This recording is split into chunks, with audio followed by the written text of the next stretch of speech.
William Friedkin, connu pour avoir réalisé L'Exorciste et French Connection, est décédé lundi 7 août 2023 à Los Angeles, à 87 ans.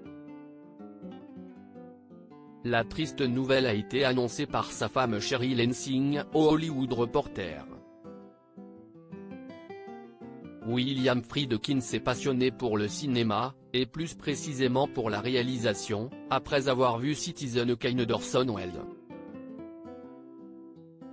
Ses parents n'ayant pas les moyens de lui payer les études correspondantes, il a d'abord été coursier pour la chaîne WGN Télévision, avant de devenir réalisateur d'émissions en direct à une époque où les chaînes de télévision se multipliaient.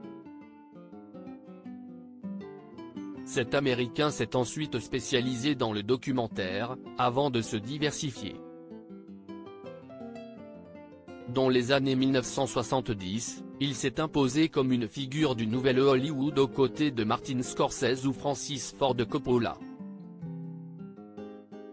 En 1971, son film French Connection, refusé par plusieurs studios, a remporté 5 Oscars, dont ceux du meilleur film, du meilleur scénario et du meilleur réalisateur. 2 ans plus tard, William Friedkin a sorti un autre film devenu culte, L'Exorciste. Un long métrage nommé aux Oscars dans la catégorie du meilleur réalisateur. Son dernier film sortira dans quelques semaines après ces 2 succès. William Friedkin n'a jamais cessé de travailler.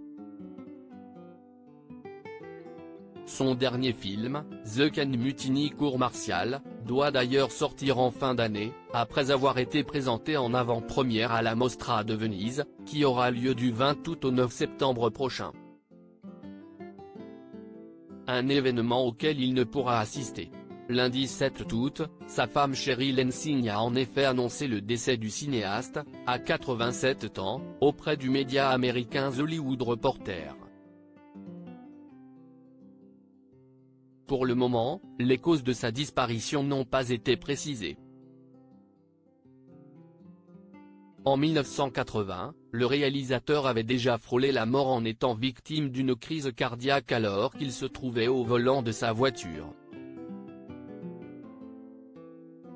Père de 2 enfants, il a été l'époux de la Française Jeanne Moreau entre 1977 et 1979, de Leslie Ann Down entre 1982 et 1985, puis de Kelly Lange entre 1987 et 1990.